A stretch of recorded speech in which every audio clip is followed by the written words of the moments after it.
#ask Dr. John Watson type చేసి మీ question అడగండి, తప్పకుండా రిప్లై చేస్తాను.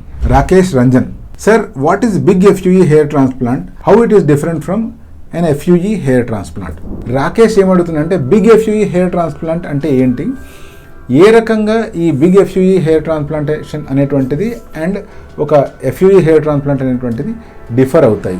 ఫస్ట్ ఆఫ్ ఆల్ మనం అందరం క్లారిటీగా అర్థం చేసుకోవాల్సిన పాయింట్ ఏంటి అంటే, మెడికలీ నోన్ టెక్స్ట్ బుక్స్ కానీ లేకపోతే రీసెర్చ్ పేపర్స్ మీద ఆధారపడి ఉన్న ఏవైతే లీగల్ మెడికల్ టెక్స్ట్ బుక్స్ వస్తాయో అటువంటి వాటిలో బిగ్ FUE హెయిర్ ట్రాన్స్ప్లాంట్ అనేటువంటి పదాలు ఎక్కడా లేవు. బట్ ఏది ఏమైనా అసలుకి ఏంటి ఈ బిగ్ FUE హెయిర్ ట్రాన్స్ప్లాంట్ అని అర్థం చేసుకోవడానికి నేను కొంచెం రీసెర్చ్ చేశాను.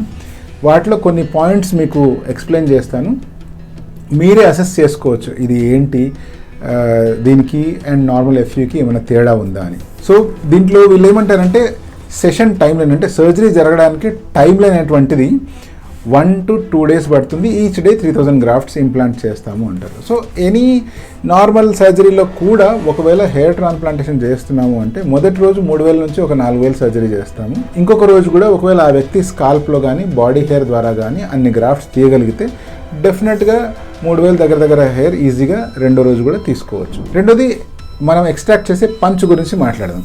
ఇప్పుడు వీళ్ళు ఏమంటారంటే సెరేటెడ్ షార్ప్ హ్యారిస్ పంచ్ వాడతాము అని చెప్తారు.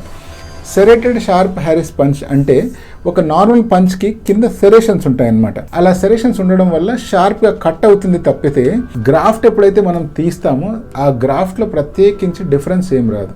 సో ఇంటాక్ట్ గ్రాఫ్ట్ ఎలా ఉండేది అలాగే వస్తుంది. ఇన్ఫ్యాక్ట్ టూ షార్ప్గా ఉన్నప్పుడు డ్యామేజ్ ఎక్కువ జరిగే ఛాన్స్ ఉంది. బట్ ఏది ఏమైనా ఒక సర్జన్ స్కిల్ ఇంప్రూవ్ అయ్యే కొద్దీ ఎటువంటి పంచ్తో అయినా కూడా ఈజీగా గ్రాఫ్ట్ని సేఫ్గా బయటకు తీసే కెపాసిటీ వచ్చేస్తుంది. నార్మల్ FUEలో మనం వాడే పంచ్ని బట్టి రకరకాల మెథడ్స్ ఉన్నాయి and number of types of punches ఒక నార్మల్ FUEలో కూడా వాడతాం. మరి ఇన్ని రకాల పంచెస్ ఎందుకు వాడతారు అంటే ఇది స్కాల్ప్ కండిషన్ని బట్టి డిపెండ్ అవుతుంది. అంటే స్కాల్ప్ థిక్గా ఉన్నప్పుడు షార్ప్ పంచెస్ వాడడం కానీ, దాంట్లో మళ్ళీ ఆ మోటార్ సెట్టింగ్స్ వాడుకోవడం కానీ, రకరకాల పర్ముటేషన్స్ అండ్ కాంబినేషన్స్ని వాడవలసి ఉంటుంది. గ్రాఫ్ట్ స్టోరేజ్ అండ్ టెంపరేచర్, ఇప్పుడు గ్రాఫ్ట్ని ఎలా స్టోర్ చేస్తాము, ఏం టెంపరేచర్ మెయింటైన్ చేస్తాము, వాటిలో కొంచెం డిఫరెన్స్ చూపిస్తున్నాము అంటున్నారు.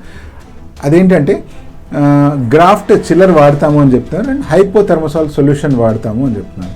నార్మల్ FUE చేసేటప్పుడు కూడా గ్రాఫ్ట్ టెంపరేచర్ అనేటువంటిది కాన్స్టెంట్గా మెయింటైన్ చేయడానికి గ్రాఫ్ట్ కాన్స్టెంట్ టెంపరేచర్ మెయింటైన్ చేసేది అందరము వాడతాము. అండ్ గ్రాఫ్ట్ని స్టోర్ చేయడానికి హైపోథర్మసాల్ సొల్యూషన్ కానీ, లేకపోతే రింగర్డ్ లాక్టేట్ సొల్యూషన్ కానీ, లేకపోతే ట్రాన్స్ప్లాంటేషన్ సేఫ్ బయోలాజికల్ సొల్యూషన్స్లో కూడా పెడుతూనే ఉంటాం. సో ఇది కామన్గా వాడే పద్ధతే, ఇందులో ప్రత్యేకించి స్పెషల్ ఏమీ లేదు. మ్యాగ్నిఫికేషన్ అని చెప్పారు. మ్యాగ్నిఫికేషన్ అంటే దేని ద్వారా అయితే మనము ఒక చిన్న వస్తువుని పెద్దగా చూడడానికి ప్రయత్నం చేస్తాము. సో వీళ్ళు ఏమంటున్నారంటే views 3x to 4x magnifier అంటారు. అంటే 3 times లేదా 4 times మ్యాగ్నిఫై చేసుకొని చూసి వాడతాము అంటున్నారు. యూజువల్గా సర్జన్కి ఈజ్ని బట్టి ఎలా అయితే కంఫర్టబుల్గా ఉంటుందో అటువంటి మ్యాగ్నిఫికేషనే సర్జన్స్ వాడతారు. నేను సర్జరీ చేసేటప్పుడు కాల్జీస్ లెన్స్ అదే పనిగా 5x మ్యాగ్నిఫికేషన్ వాడతాను. నాకు ఎందుకంటే ఎంత మ్యాగ్నిఫైడ్గా కనిపిస్తే నాకు సర్జరీ చేయడానికి అంత ఈజీగా ఉంటుంది. సో అది personal choice, but yes magnification ఎక్కువగా వాడడం మంచిది. Graft survival, hair graft survival rate చాలా ఎక్కువ ఉంది, అందుకనే బెస్ట్ హెస్ట్ రిజల్ట్స్ వస్తాయి అని చెప్తున్నారు. ఇప్పుడు ఎందుకు గ్రాఫ్ట్ సర్వైవల్ రేట్ పెరుగుతుంది అనే దానికి ప్రత్యేకించి ఏం చెప్పలేదు.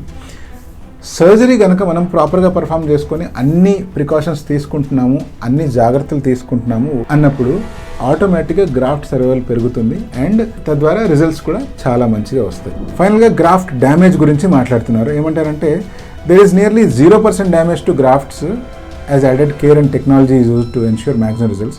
మేము వాడే పద్ధతిలో ఆల్మోస్ట్ 0% డ్యామేజ్ జరుగుతుంది, ఎందుకంటే హై టెక్నాలజీ వాడుతున్నాము అని చెప్తున్నారు. ఎందుకు అంటే ఇంప్లాంట్ చేయడానికి కీప్ అనే ఇంప్లాంటర్స్ వాడుతున్నారు కాబట్టి. ఇప్పుడు ఎప్పుడైతే ఒక experienced surgeon number of surgeries చేసిన ఎక్స్పీరియన్స్ ఉంది, ఎక్స్పీరియన్స్డ్ టీమ్ ఉంది, వెల్ ఎక్విప్డ్ ఆపరేషన్ థియేటర్ ఉంది అనుకోండి, ఇటువంటి సిచ్యువేషన్లో ఆటోమేటిక్గా గ్రాఫ్ట్ డ్యామేజ్ అనేటువంటిది యాజ్ లెస్ యాజ్ పాసిబుల్కి పడిపోతుంది.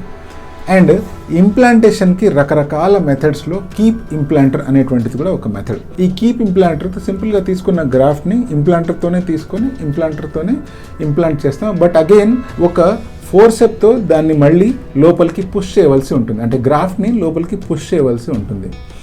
సో సో ఇది ఏం ప్రత్యేకించి కొత్తగా ఎవరికి తెలియని మెథడ్ ఏం కాదు, ఇది కూడా one of the implantation method. ఇప్పుడు డైరెక్ట్ హెయిర్ ఇంప్లాంటేషన్ అని చెప్పి ఎప్పుడైతే మనం పెన్ ఇంప్లాంటర్స్తో గ్రాఫ్ట్ని ఇంప్లాంట్ చేస్తాము, అలాగే కీప్ ఇంప్లాంటర్స్ వాడి ఇంకో ఫోర్సెప్స్ లాంటి ఇన్స్ట్రుమెంట్తో దాన్ని గ్రాఫ్ట్ని పుష్ చేయాల్సి వస్తుంది. సో ప్రత్యేకించి గ్రాఫ్ట్ సర్వైవల్కి ఎక్స్ట్రా అడ్వాంటేజ్ ఉండే అవకాశం అంటూ ఏం లేదు, ఇది కూడా one of the implantation method. ఓవరాల్గా ఇవన్నీ మనం అబ్జర్వ్ చేసినట్లయితే ఒక నార్మల్ ఎఫ్యూఈకి కూడా ఇవన్నీ రెగ్యులర్గా చేస్తూనే ఉంటారు. ఈ బిగ్ ఎఫ్యూఈ అని ఎవరైతే చేసుకుంటున్నారో వాళ్ళు ప్రత్యేకించి ఇలాంటి మెథడ్స్ వాడుతున్నాము అని చెప్తున్నారు. బట్ ఒక నార్మల్ ఎఫ్యూఈ చేసేటప్పుడు కూడా వీటిలో ఏదో ఒక మెథడ్ రెగ్యులర్గా వాడుతూనే ఉన్నాం. సో ఈ రెండింటికి ఎంత డిఫరెన్స్ ఉంది అనేటువంటిది మీకు ఆల్రెడీ అర్థమైపోయి ఉంటుంది. ఇదొక్కటే కాదు, మార్కెట్లో రకరకాల పేర్లు కొత్తగా వస్తూనే ఉంటాయి.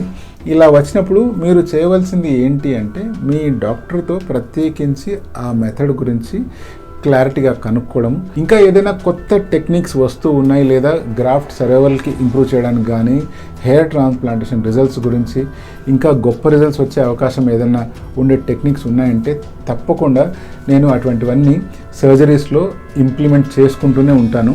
ఎందుకంటే సైన్స్ అనేటువంటిది ప్రతిరోజు ఇవాల్వ్ అవుతూనే ఉంటుంది.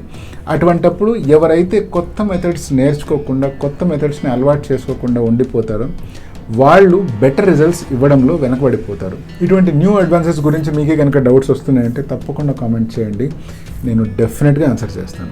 This is doctor John signing of.